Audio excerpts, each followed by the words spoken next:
Bienvenidos a todos de nuevo a la última canción. Estoy aquí con mi amigo Cristian Pérez. Sí, acá estamos en Los Ángeles, siendo el 13 de noviembre del 2022. Venimos con un tema bastante interesante. Nosotros no somos fans de las teorías de conspiración, intentamos buscar información precisa, certera. Y en este capítulo vamos a hablar de músicos que se dijo que eran de derecha o efectivamente son de derecha, y lo vamos a descubrir. Y investigando nos encontramos con varias sorpresas, ¿no? Sí, hay personas que uno nunca pensaría que o son catalogados como de derecha o simplemente son apolíticos. Nunca se vio una expresión directa de su ideología política, pero que de alguna forma u otra expresaron su inclinación hacia un lado o el otro. Sí, o sea, hay una observación siempre de público, sobre todo de los fans, cuando artistas de renombre manifiestan opiniones que se vinculan al mundo político o a creencias políticas, y también una prensa que por ganar notoriedad a veces exagera o transgiversa ciertas opiniones. Y también está el caso que hay muchos personajes artistas que están realmente, ¿cómo decirlo? Pues no sé, creo que de alguna forma ahora es mucho mejor visto que un artista muestra inclinaciones hacia la izquierda, a ser parte de alguien más interesado en un bien común que en un bien propio, en aumentar sus ingresos. Pero vamos a intentar como dar algunos datos de personas que tal vez no se dan cuenta, pero han expresado sus opiniones acerca de su predilección, acerca de cómo debería funcionar las cosas en el mundo. Sí, bueno, tal vez podríamos partir con yéndonos hacia atrás con uno de los grandes, ¿no? Con uno de los más, eh, bueno, no sé si el más. Empezamos con el clásico o qué? Con el Sí, yo clásico. creo que partamos con el clásico. El clásico, bueno. Entonces el primero que vamos a hablar es acerca de Elvis Presley. Wow. Elvis Aaron Presley, que nació el 8 de enero de 1935 en Tupelo, no mi pelo, Tupelo, Mississippi, y murió el 16 de agosto de 1977 en Memphis, Tennessee. Entonces ya sabemos que Elvis, su crecimiento como artista pasó en los 50, ¿no? En Estados Unidos, y esta era una época que fue posguerra y realmente no había, todo era pro Estados Unidos. No había realmente una inclinación de artistas hacia izquierda o derecha, sino que todos eran muy pro Estados Unidos. Había un sentimiento de patriotismo, de nacionalismo Claro, total, bastante espeso. total. Y hasta ese momento, eh, pues Estados Unidos era como una, era como se estaba consolidando como la protectora de la democracia y la protectora del bien del mundo, ¿no? O sea, venía con todo este cuento en su constitución del destino manifiesto y que iban a ser los protectores de la democracia y la libertad. Sí, pero dentro del país, obviamente había muchos problemas pasando. Si han vivido en este mundo por lo menos Ujú. algún tiempo, So, saben que Estados Unidos no estaba bien, había problemas muy grandes de segregación, había muchos problemas pasando y no era realmente el sitio ideal que todo el mundo lo hacía pensar. Pero igualmente, digamos, esta estrella nació, Elvis Presley, salió de esta, digamos, de ese sancocho de cultura que existe en Estados Unidos y de alguna forma creció siendo como un ídolo o un representante de música y cultura negra, ¿verdad? claro, bueno, Afroamericana. él viene del sur, digamos, norteamericano, viene de una zona donde se empapó desde pequeño de los sonidos de las comunidades afroamericanas y bueno, no se duda del talento de Elvis. Y él creció en ese ambiente cultural y lo abrazó desde muy temprana edad. Sí, no se duda del talento de él.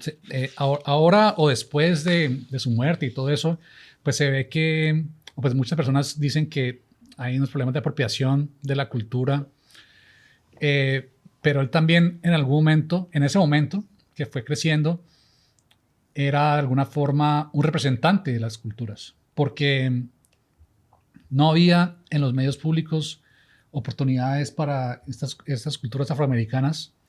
O sea, ahí hay una coyuntura que en el contexto actual no se entiende claramente, pero en ese momento Elvis se transforma, por así decirlo, en un representante de la cultura afroamericana Definitivamente, sí. y validado por los afroamericanos. O sea, no era, digamos, no existía esta idea de apropiación cultural. No estaba mal visto que él cantara esas canciones y que él se moviera de esta forma que fue vista como escandalosa. O sea, él fue visto como alguien de afuera, fue visto como una amenaza de alguna forma en algunos puntos, ¿no? Claro, y la comunidad afroamericana lo abrazó en su seno y lo transformó también en un personaje que los representaba a ellos. Y eso no era problemático, digamos, independiente que él fuera de piel blanca. Sí, realmente él creció y hizo su fama a partir de esta música que empezó a hacer y que era rock and roll, o sea, de alguna forma está visto como el rey del rock and roll, ¿no? O que era de alguna forma también como rhythm and blues o blues. O sea, muchas de sus canciones son como deprimentes, ¿no? Un poco como Okay. depresivas, como que... O sea, viene de alguna manera viene a cantar el lamento de las comunidades empobrecidas y que generalmente eran comunidades afroamericanas de ese entonces. Exacto, sí. Y él la representó y por mucho tiempo no tuvo problema. Hasta que llegó una coyuntura que era ya el movimiento de antiguerra por Vietnam. Uh-huh. Que, bueno, coincide, digamos, que luego vamos a tocar el tema en el caso de James Brown, que es los 60, todos los movimientos de derechos civiles. Exacto, sí. Entonces, digamos, lo que vamos a hablar específicamente de Elvis es que existían otras bandas, no sé si las conozcan, una se llamaba The Beatles y Rolling Stones y muchas más del rock and roll que fueron creciendo a través de esa época, que Elvis no estaba de acuerdo con esta forma de ver o de criticar a Estados Unidos. Él era muy patriota. O sea, él estuvo en servicio en el ejército en Estados Unidos en el 58. Y él expresó que le importaba mucho su país. Entonces, cuando llegaron esos movimientos culturales o movimientos sociales que expresaban este sentimiento antiguerra y antiimperialista que Estados Unidos estaba tomando en el mundo, Elvis nunca fue políticamente, digamos, abierto, no fue directamente, nunca expresó directamente sus sentimientos. O sea, nunca se expresó públicamente respecto a cuáles eran sus filiaciones políticas. Sí, digamos, nunca dijo yo soy demócrata, no soy republicano, nunca dijo nada de eso. Pero más adelante sí habló un poco de eso cuando escribió una carta a Richard Nixon, ya cuando Nixon era presidente, ya como en los 70s, ¿no? Entonces, lo que está dicho en la historia es que la carta que le escribió a Nixon, estaba diciendo que no estaba de acuerdo con el consumo de drogas, con los Beatles directamente, con John Lennon más bien y Yoko Ono, y con su casi como anticultura hacia el imperialismo. O sea, claro, hay un momento coyuntural que termina por ahí por el año 69, de todo el movimiento hippie, digamos, todos los movimientos de derechos civiles, la muerte de Martin Luther King, y el país se transforma en otra cosa, y Elvis se transforma en un reaccionario. Pero realmente lo que pasa es que Elvis era un reaccionario hasta cierto punto. Uh-huh. Fue reaccionario porque sus presentaciones en público eran escandalosas, ¿no? Como que... Bueno, esa yo creo que es algo que vamos a ver mucho con los artistas de los que vamos a hablar, que son bastante contradictorios. Sí, todo bastante contradictorio. Sí. Y entonces por eso vamos a verlo como caso a caso y como por pedazos de su vida, porque no podemos verlo como un todo. Sobre todo, digamos, los artistas no tienen por qué expresar su política en el mundo. Pueden hacerlo y tienen todo el derecho de hacerlo, pero no tienen por qué. Y a veces cuando lo hacen, no tienen un agarre completo acerca de cómo funciona la política ni cómo funciona la vida. Porque ya están como tan enajenados Sí, de eso. es Son loco. superestrellas y ya no tienen como el contacto con la persona común.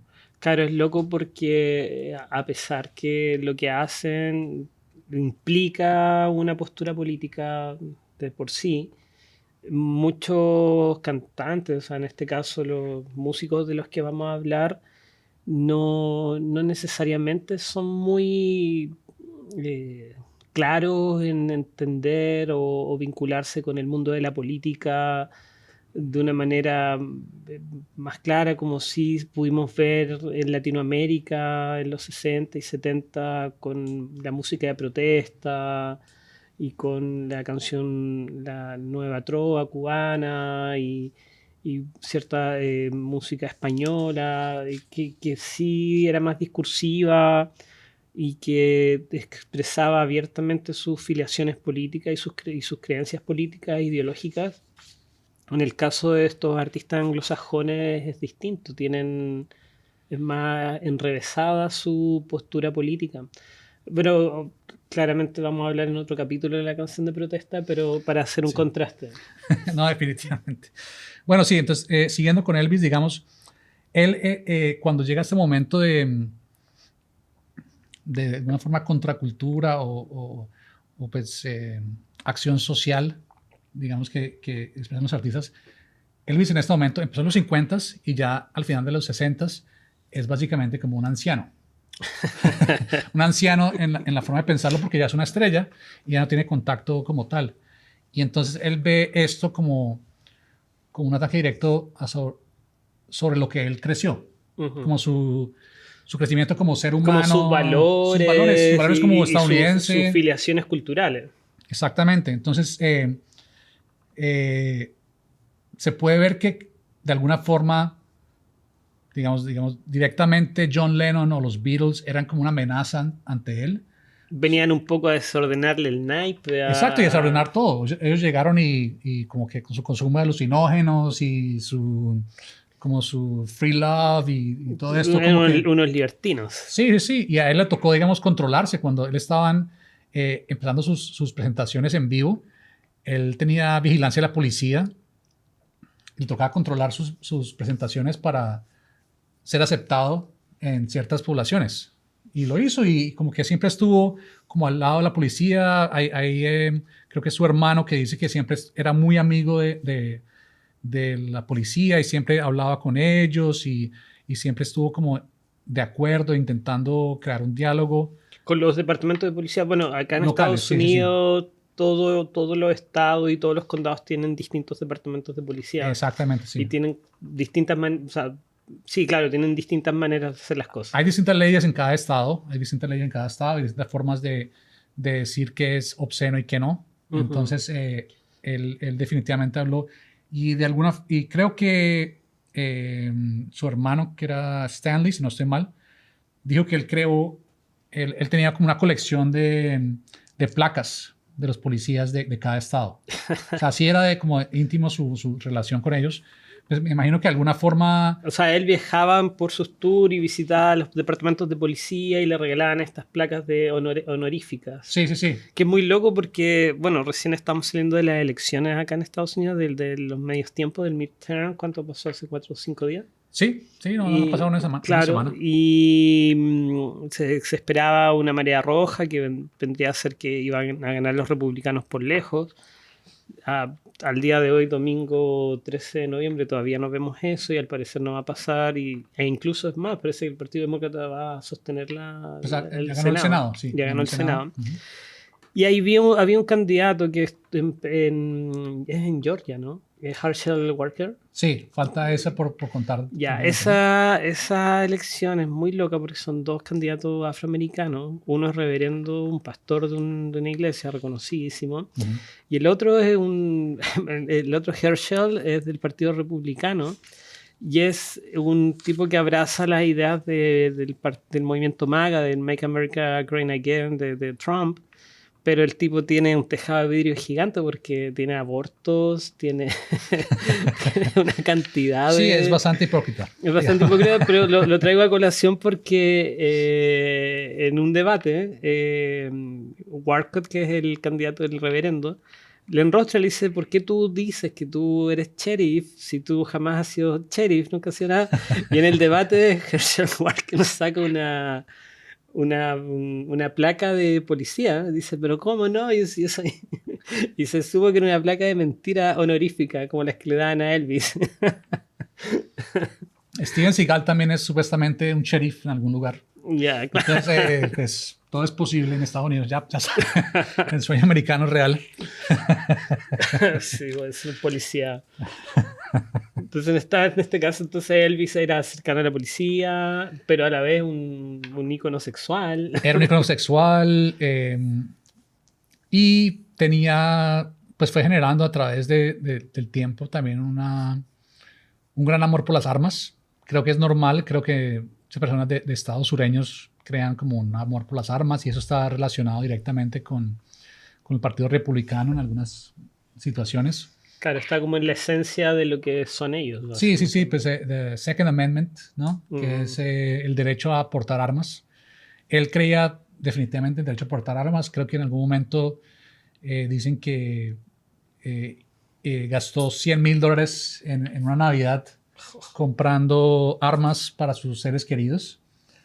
Y efectivamente, después de todo, el punto real de todo este recorrido es que él escribió una carta a Nixon diciendo que quería conocerlo y que quería hablar con él y que tenía muchas preocupaciones por el estado del país porque habían drogas y habían estos hippies que estaban creando problemas en la sociedad y al final lo que él quería era tener una placa ¿cómo es el Federal Bureau of Drugs and Arms? No recuerdo bien cómo es. Pero es como es una suerte, como lo que él quería era una suerte de inmunidad. Él quería poder andar en cualquier lado con drogas y armas, básicamente. Y poder viajar con drogas y armas. Y de hecho creo que cuando fue a visitar a Nixon, estaba armado con una Colt 45. O sea, entró a la Casa Blanca con una pistola. Sí. Porque era parte de sus derechos. Y pues, de alguna forma, pues si está en la Constitución, creería que sí. Sin yo decir que soy republicano. Pero pero pues, sí lo soy. Toca probarlo. O sea, como que, ¿cómo prueba la Constitución? Pues, hey... Es que aparte que estuvo en la guerra, o sea... Estuvo en la guerra y...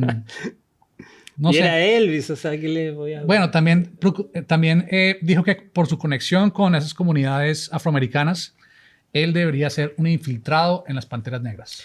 No, eso es muy loco que él le ofrece ser un agente, un doble agente. Sí. Como que sabía que lo aceptaban en las comunidades negras y a la vez podía entregar información, infiltrar a las Panteras Negras. Era un perversillo Elvis. Sí. Eso, la verdad nunca lo pensé. Nunca lo pensé cuando estaba investigando todo esto, pero es parte como del recorrido histórico que existe en texto. Entonces, pues, es una posibilidad. Lo que pasa es que ya Elvis murió en el 77. Entonces, digamos, eso vamos a ver con muchos de los artistas que vamos a hablar hoy. Es que y algunos que no vamos a hablar. Claro. Que llega un momento que de pronto dicen algo que les parece bueno entre sí, pero que al final cambian de opinión Es que el problema, siento, y me pasó, bueno, yo soy... Tuve hace un poco tiempo atrás, cuando se separó Shakira de Piqué, Ay, me qué olor de tocó, corazón. me tocó meterme a Twitter y ver todo el mundo apoyando a Shakira, etcétera, etcétera.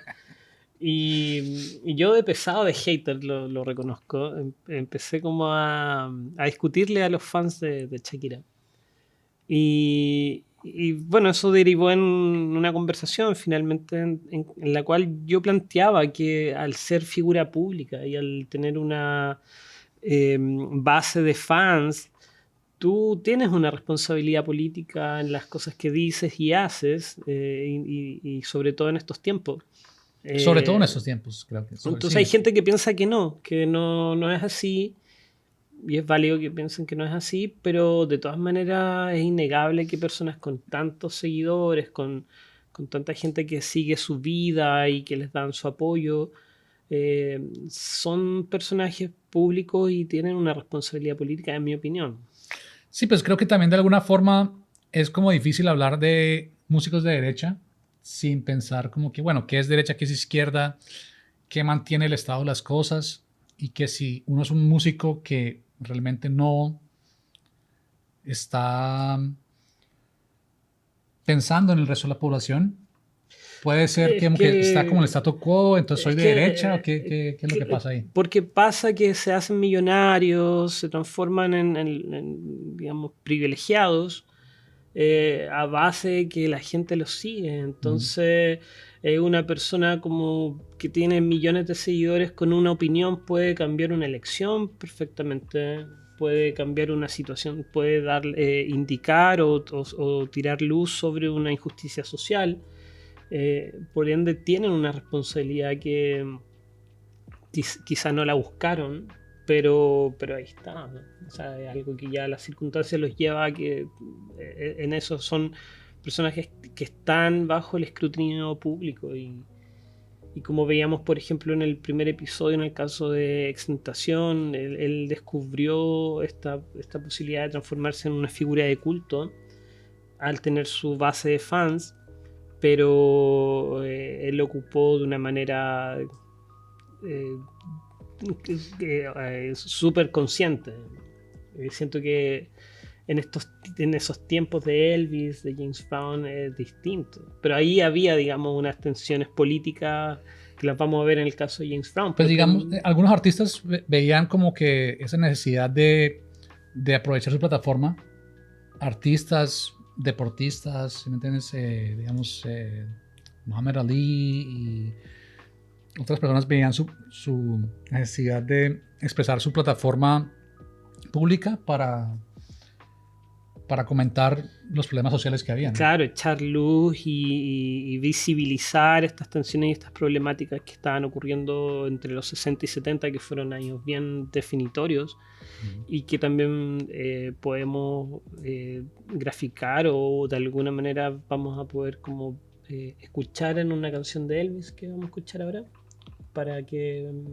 Escuchemos una canción de James Brown. Escuchemos una canción de Escuchemos una canción de James Brown y volvemos... y después van a decir, ¿es de derecha o no? Ok, vamos con ello. Listo.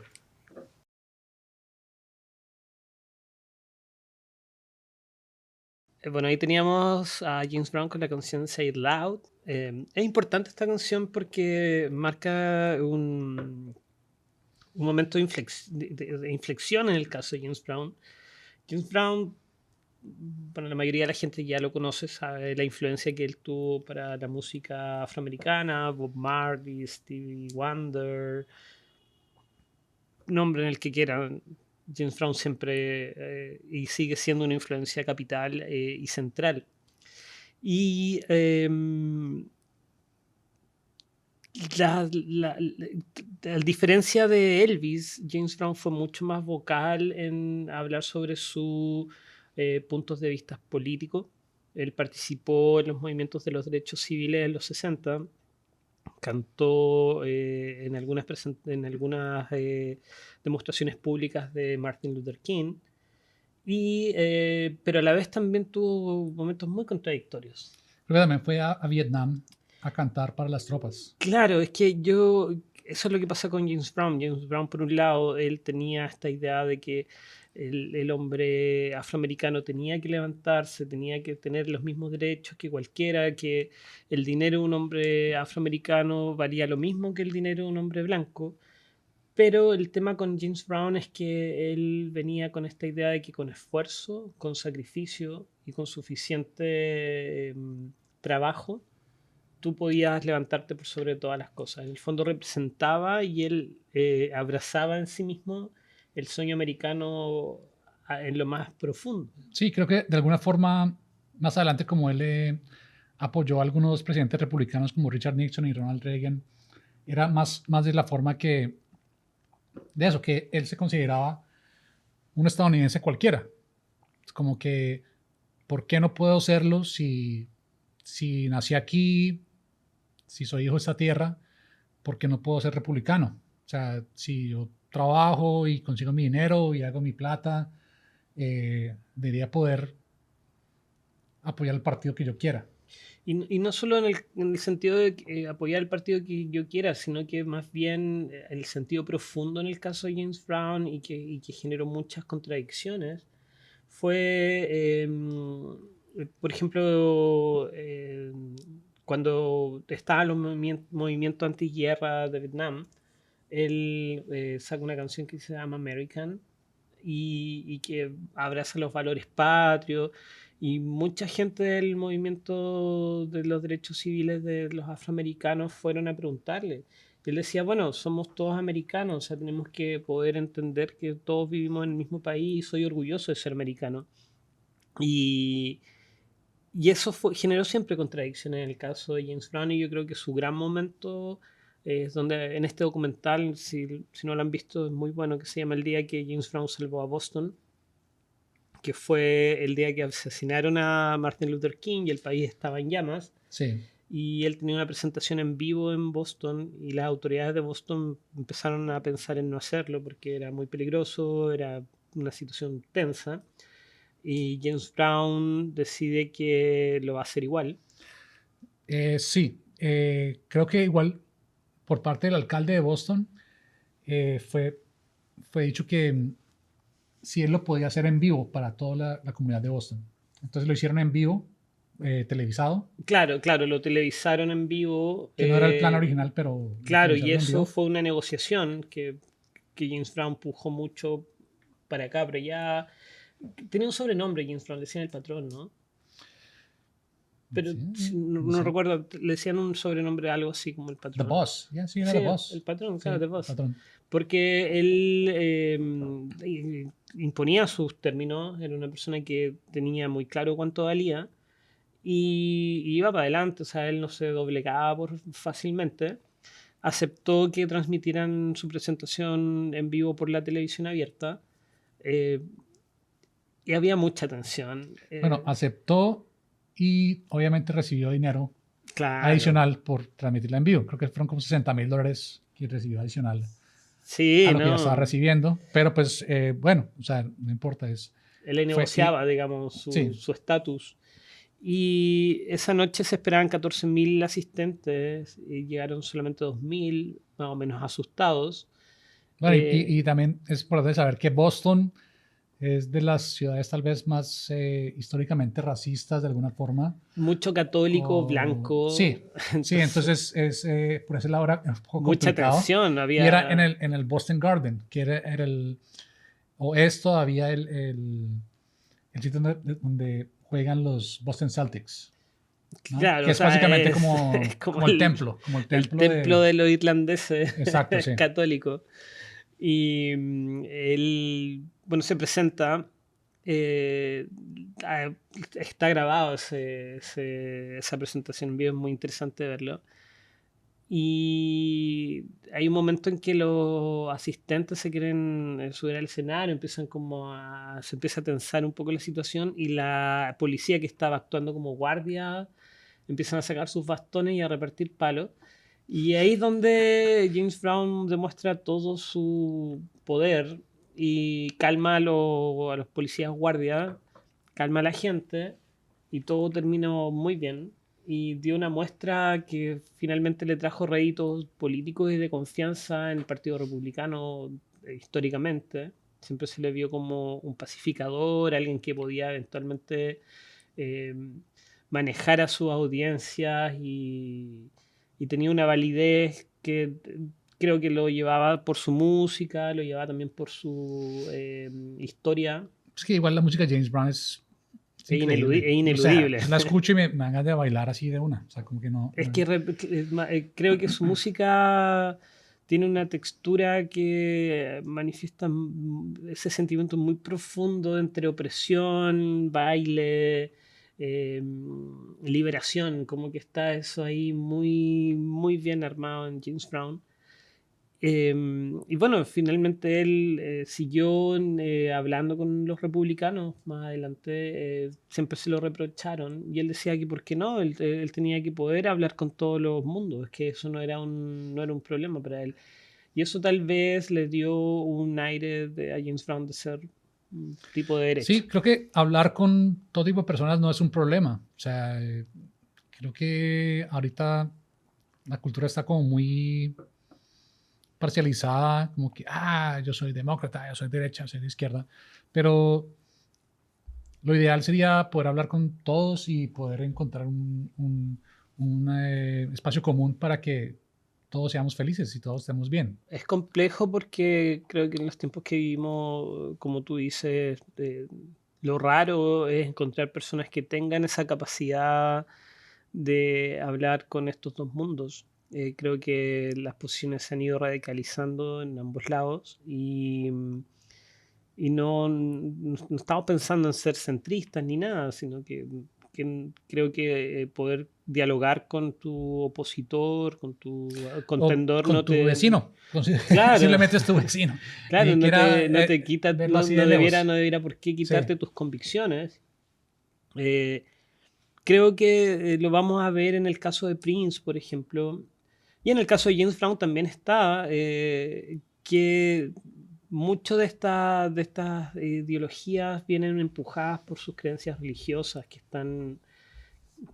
creo que el día de hoy, o sea, en este momento, en el 2022, lo podemos ver mucho más claro en el caso de Kanye West, que son las creencias aparentemente espirituales, creencias religiosas, las que fanatizan y de una u otra manera radicalizan las creencias y si hay un factor común que vamos a ver en todos estos personajes que vamos a mencionar es que todos mantenían alguna creencia espiritual que la llevaban a un extremo que los transformaba de una u otra manera en conservadores y tener ciertas tendencias más hacia la derecha, como es el caso de... ¿Quién vamos a ver ahora?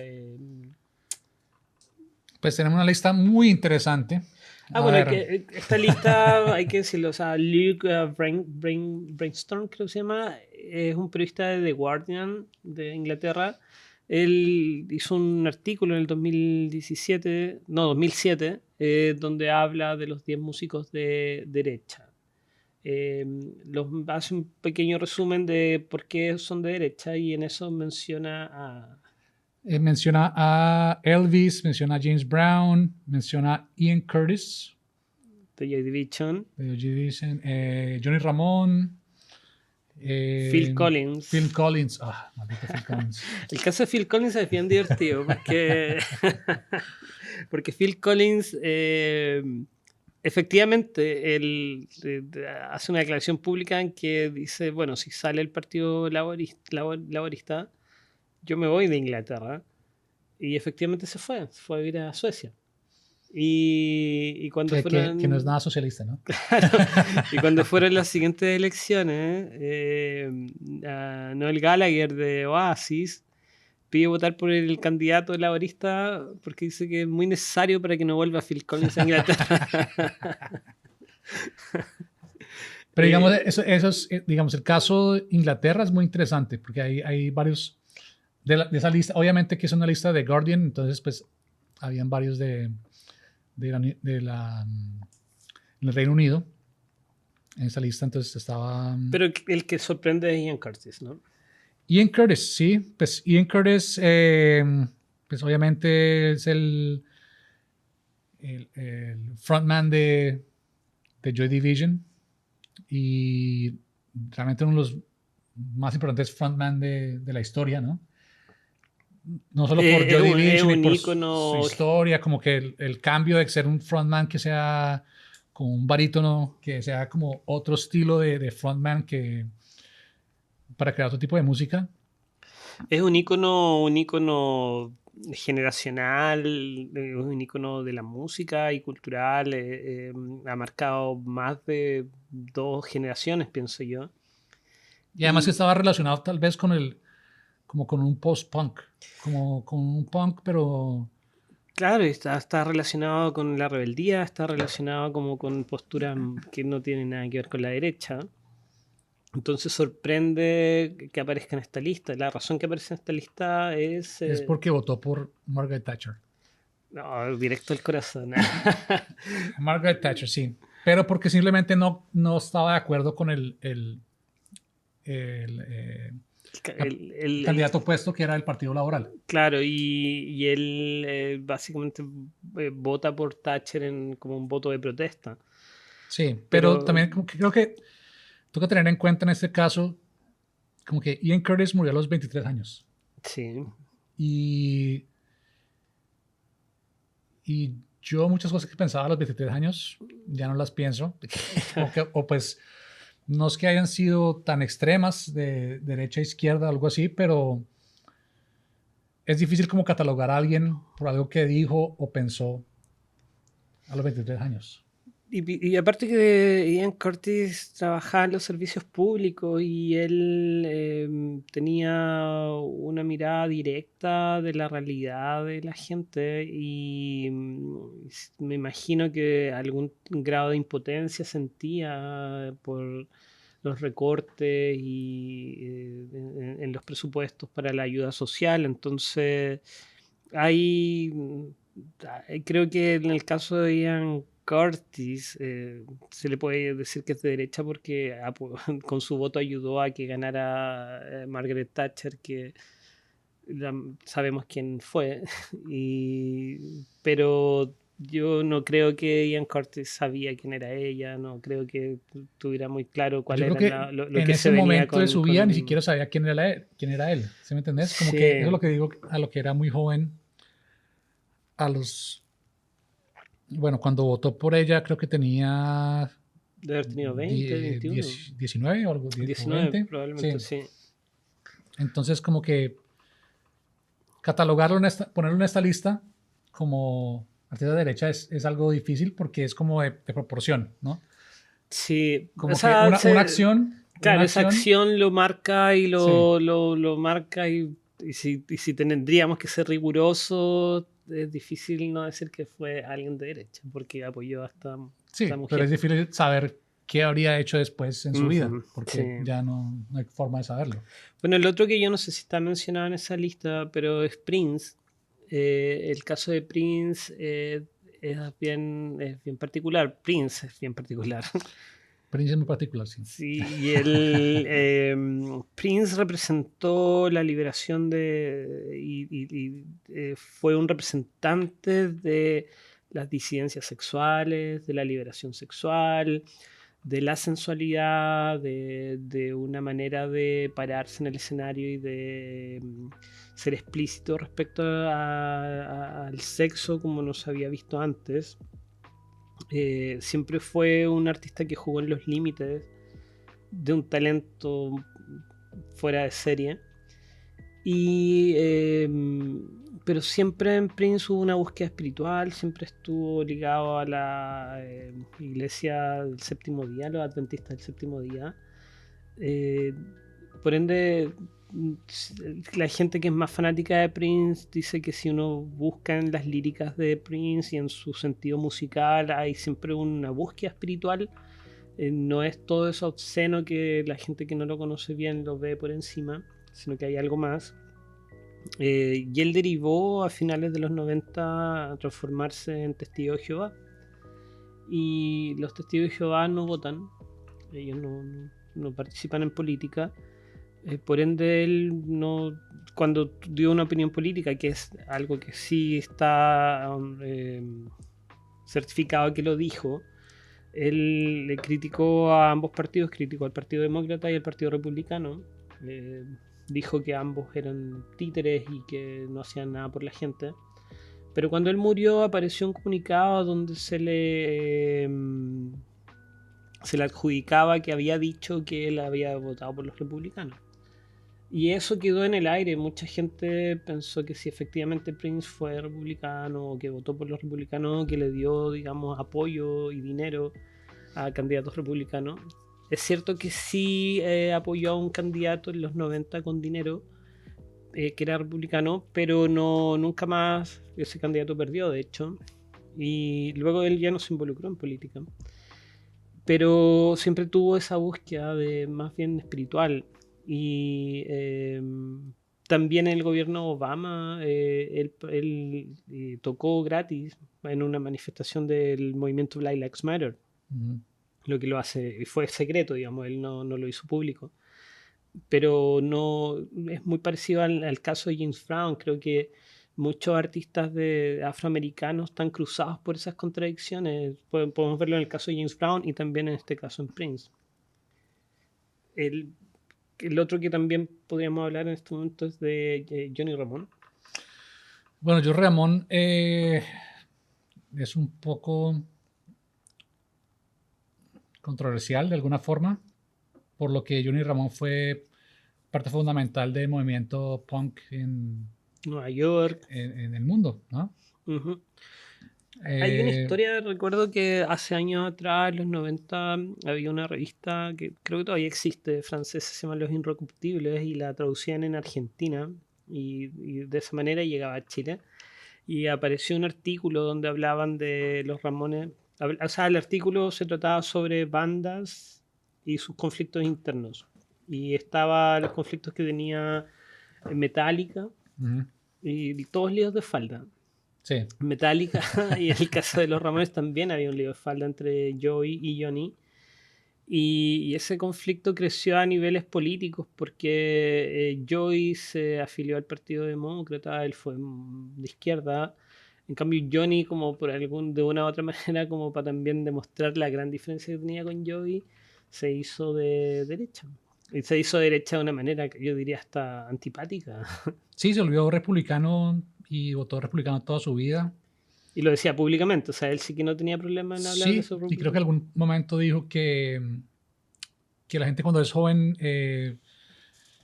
está inclinada hacia la izquierda, pero cuando crece se da cuenta de lo que el mundo realmente es, y lo que el mundo realmente es un mundo de derecha. Entonces es un poco complicado comprender eso. Como Putin. Y bueno, y además lo que dijo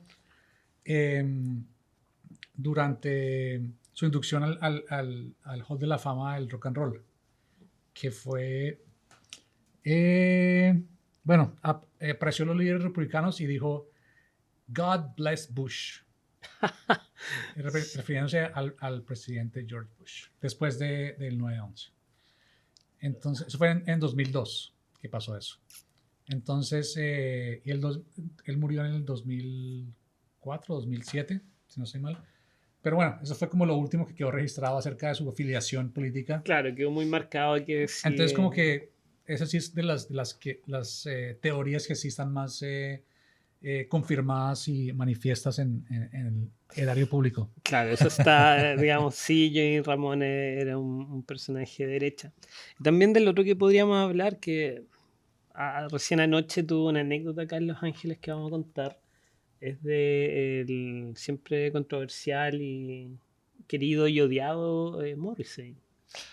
Morrissey. Ay, Morrissey. Morrissey ha tenido unas frases que son realmente del terror. A veces no entiendo, sí. A veces no entiendo por qué los artistas hablan más allá de lo que deberían hablar, pero pues obviamente tienen el derecho a hablar lo que quieran, pero bueno, está bien. De lo que sé de Morrissey es que se volvió muy estricto en su... Bueno, fue pro-Brexit. Fue pro-Brexit y... Pero hay una razón, él dijo algo sobre eso, ¿no? Pues quería que el Reino Unido fuera puro. Que es un comentario un poco racista. O bastante racista. Exacto, totalmente racista. Entonces, sí. Pero dijo que porque en Inglaterra había muchos inmigrantes, ¿no? Sí, hay mucho inmigrante en Inglaterra, entonces que Brexit era bueno para mantener los inmigrantes fuera de Inglaterra. Entonces, esa es una parte. Pero eso va, la parte política va relacionada tal vez a una posición personal que él tomó, que fue el veganismo. Él se transformó en un vegano. Primero vegetariano y después vegano. Un vegano radical. Sí, sí, sí. Y ha tenido muchas críticas por sus comentarios acerca de eso. Hay un cocinero que se llama Jamie Oliver, que cocina mucho con carne y todo, y en algún momento él dijo que, espero que cocines a tus hijos, algo así. En otro momento dijo que todos los chinos eran una subespecie porque cocinaban con carne. En otro momento, bueno, esas son relacionadas con... Entonces es algo raro porque el veganismo está relacionado con la izquierda, de alguna forma, ¿no? Sí. Como con el respeto por los animales y todo eso está relacionado con la izquierda. Y entonces él está visto como un facho, de alguna forma, por ser tan tajante con sus posiciones hacia personas que no son veganas. O sea, ha manifestado un grado de intolerancia y Sí. un grado de agresividad. Y pues que son, o sea, decir fuerte. Que alguien es una subespecie porque come carne y decir que toda una raza o toda una... O sea, ¿cuántas personas chinas hay en el mundo? O sea, decir que son una subespecie es algo un poco controversial. Bueno, y Moss, como le dicen acá en Los Ángeles, tiene un arraigo bien profundo en la comunidad chicana. Y de hecho hay un chiste en la película de Deadpool, no sé si te acuerdas, que hay uno de los amigos de Deadpool, o creo que Ant-Man. Sí. ¿Te acuerdas que hay un amigo que es latino? Sí. Y le empieza a contar por qué le gusta Morrissey. Sí. Es muy chistoso. No, sí, definitivamente Morrissey parece otro capítulo de la última canción. Sí, Morrissey es todo un mundo. Pero bueno, lo último de Morrissey anoche, 12 de noviembre, acá en Los Ángeles, en el Teatro Griego, en el The Greek Theater, se presentó Morrissey. Se presentó cerrando la temporada de conciertos en el Greek Theater, que es a espacio abierto, un anfiteatro de espacio abierto, suena muy bien la música ahí. Es un venue, un escenario bien principal acá en Los Ángeles. Sí, es muy importante, es tradicional, sí. Es bien tradicional, claro. Y no es barato. O sea, no es barato y no cualquiera toca ahí. O sea, sí. digamos, cuando hacen el calendario de eventos de la temporada, siempre son artistas de muy alto nivel. Y Morrissey iba a cerrar la temporada de conciertos. Se cierra ya el Greek Theater hasta abril, cuando vuelve al tiempo mejor, menos frío. Y Morrissey tocó media hora y se retiró. ¿Ya? Y después llegó un anuncio diciendo Son rumores. Hay un video en Twitter, búsquenlo, diciendo que el concierto se canceló porque Morrissey tenía frío. Y dejó a toda la gente ahí. Frío en Los Ángeles es como en Celsius, 15 centígrados. 15 grados Celsius, claro. Sí. Y la gente que pagó entradas muy caras está reclamando, y el teatro griego, que es bastante responsable, que es un espacio tradicional, hizo un comunicado que va a dar más información sobre lo que viene y si hay algún tipo de reposición del dinero, no sé cómo. Yo creo que sí le reponen el dinero. Sí. No es gente, digamos, pobre. Sí. Bueno, vámonos con una canción de Morrissey. Morrissey. Sí. Escuchamos a Morrissey. Pero antes, otro dato que encontré por ahí en internet, que era que en algún momento Morrissey se quejó del reggae y dijo que el reggae era racista porque el reggae era una música que quería que existiera supremacía negra. Entonces, con ese comentario vamos a la siguiente canción de Morrissey a ver qué opinan de él después. Ay, Morrissey, culiao.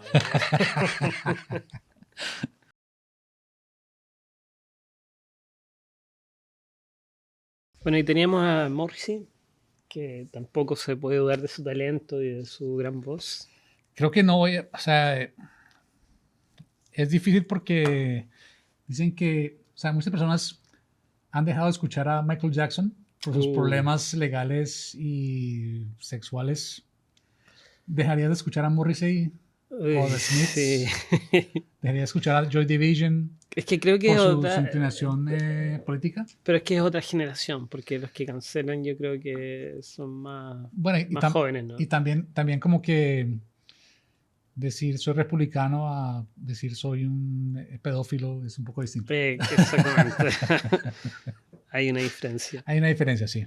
Bueno, en esa lista también aparecía Geri Halliwell de Spice Girl. Ah, sí. Maldita Geri Halliwell. Cómo me encantaba Geri Halliwell. Ella hizo un comentario bastante desafortunado, en mi opinión. Ella dice que ella le dio su apoyo a Margaret Thatcher, habló muy bien de Margaret Thatcher y llegó a decir que la primera Spice Girl había sido Margaret Thatcher, que ellas eran unas tacheritas. Eso fue lo que dijo. Uf. Bueno, también un personaje que me parece que es de mayor calado y que ha marcado bastante a un montón de generaciones y también está vinculado al mundo del punk rock, es Glenn Danzig de Misfit, o también en su carrera solista. Glenn Danzig, ¿qué hiciste? Él hizo unos comentarios, bueno, habló a favor de Trump en relación al aborto, ¿no? A relación al aborto, no. Él es pro aborto, pero dijo que era pro mantener los musulmanes afuera de Estados Unidos. Oh, ok. O sea, estaba de acuerdo con el Muslim ban, que él dijo que no es un Muslim ban, es simplemente mantener gente que es problemática fuera del país. Ahí... Pero estuvo enfocada a personas que eran de origen musulmán. Entonces es un poco problemático por ese lado. Qué ¿no? complejo. Y bueno, lo que se nos queda alguno en el tintero, al parecer no. Bueno, ya hablamos de Phil Collins. Phil Collins, Danzig. Bueno, hay personajes menores, como 50 Cent, como Kid Rock.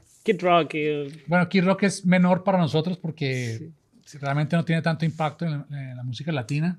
Sí, pero él fue un personaje en algún momento, yo creo que a finales de los 90, cuando estaba toda esta cosa. Pero siempre fue como realmente americano, o sea, como que... Sí, era muy americano. Era súper pro-americano.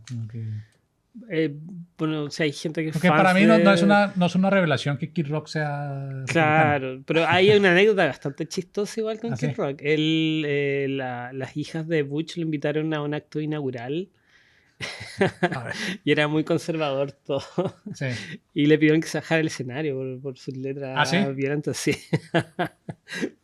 Y bueno, 50 Cent también. Yo creo que de 50 Cent nos podemos agarrar y pasar rápidamente a Kanye West, que es el personaje del momento de la derecha norteamericana. West. Sí.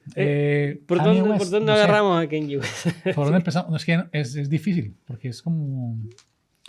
Bueno, empecemos porque durante la presidencia de Trump, él fue y lo abordó y llegó con una gorra de MAGA y básicamente dijo que estaba de acuerdo con su gobierno, ¿no? Con las políticas de Trump. Sí. Le dio su apoyo.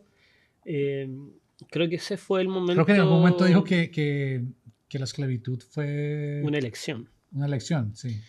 Sí, yo creo que de los momentos desafortunados que ha tenido Kanye West, como decíamos al principio, nosotros no somos amigos de las teorías conspirativas, pero se ha hablado bastante como para intentar entender estos desvaríos de Kanye West. Es que hay dos cosas reales que en el caso de James Brown lo vimos, que es esta idea del hombre que se hace a sí mismo por el esfuerzo, que es la promesa americana, ¿no? Del self-made man, que es una idea, en mi parecer, esencialmente derecha, que está vinculada como a la meritocracia. Sí, realmente cuando hablabas de James Brown, pensé en Kanye West. Claro, Como que es una persona que se ha hecho solo, que pone sus propios términos acerca de las cosas y el y ha creado su esfuerzo y propia el fama. trabajo. Y en el caso de Y, Kenji, está eso muy en el centro de su o personaje. sea, ahora cuando ves como noticias de que, Adidas ya no le da plata a Kanye.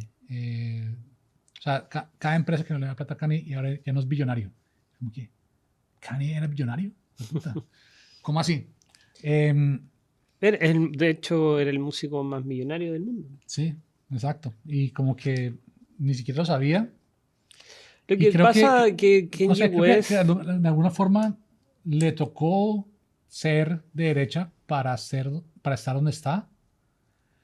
Y de pronto no perdió el camino, de pronto simplemente está haciendo lo que siempre estaba haciendo. O sea, aceptando cosas que sí estaban existiendo. O sea, creo que su amistad con Candace Owens no es raro porque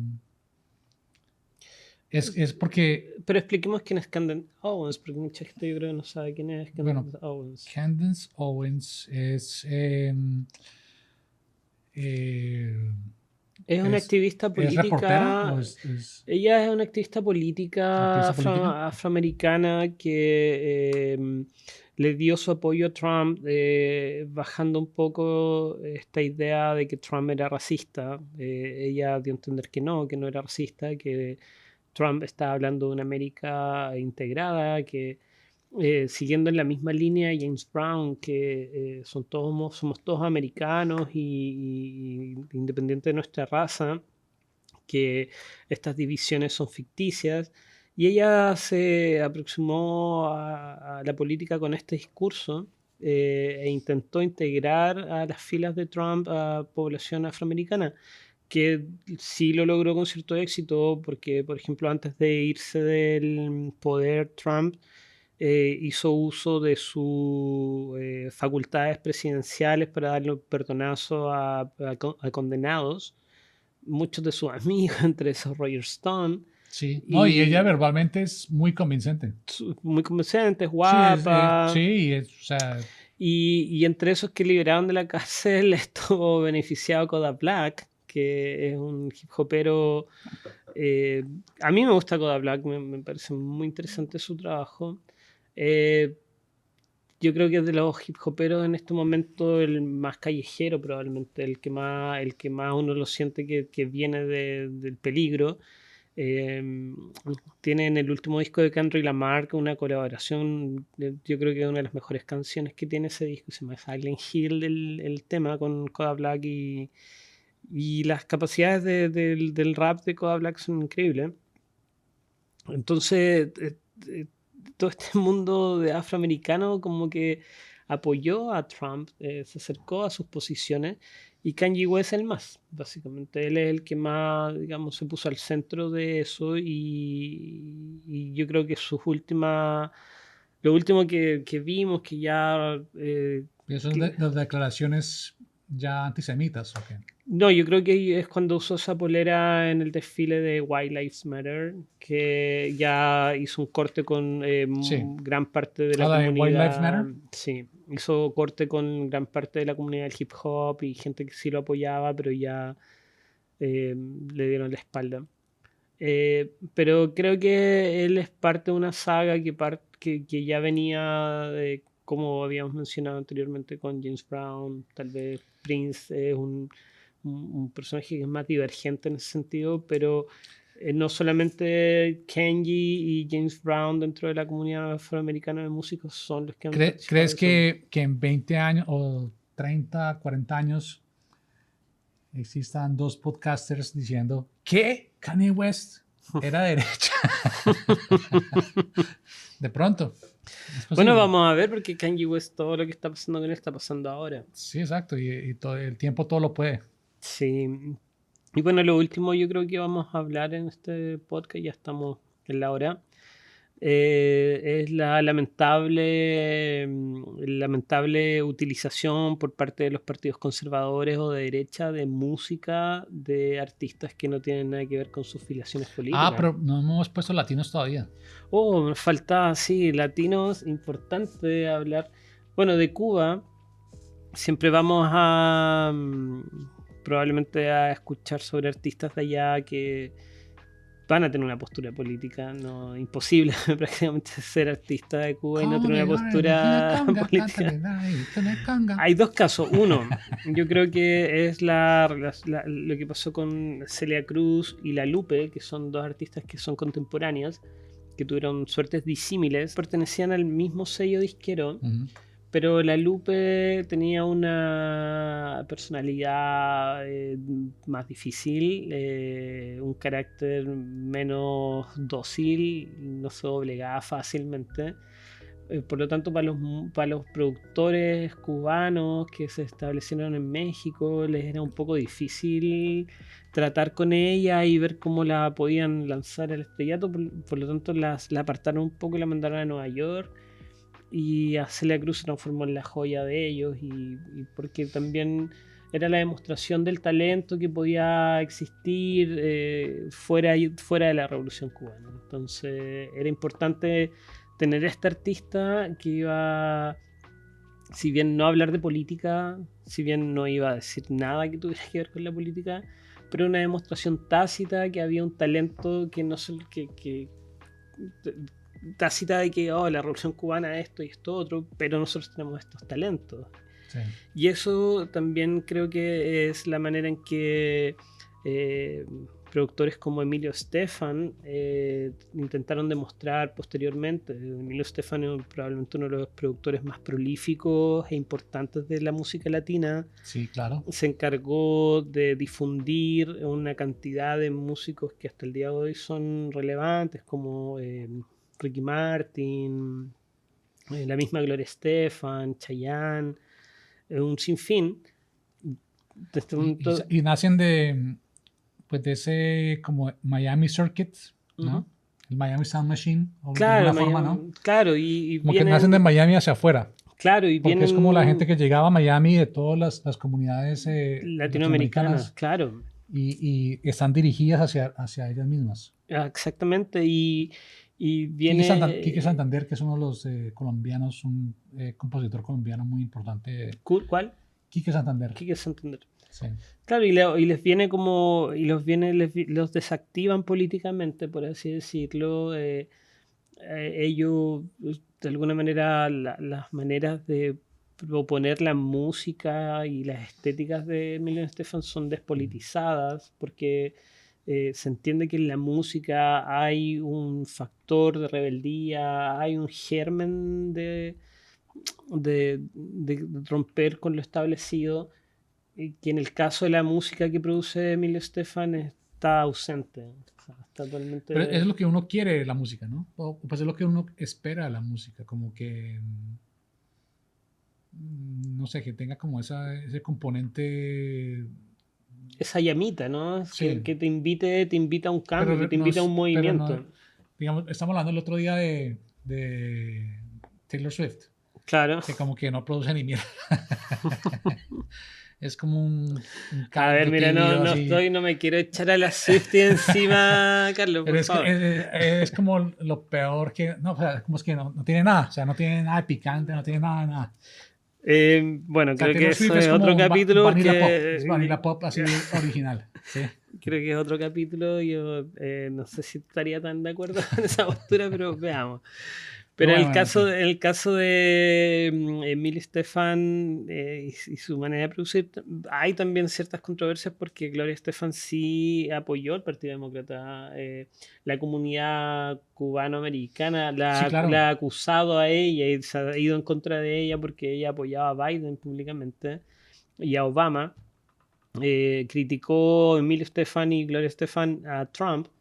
Eh, pero sí ahí hay un componente que yo creo que es más sutil y que está más sujeto a opiniones, es más un tema más opinable de que probablemente esta despolitización de la música latinoamericana que venía tan fuerte sobre todo en los 70 Ujú. se desactivó con toda esta maquinaria y esta industria musical que sobre todo establecida en Miami y México que hace que para el resto de Latinoamérica se difunda una música que trata otros temas que realmente son románticos y que eh, ahí para todo más de un capítulo, más de un Es verdad, episodio sí.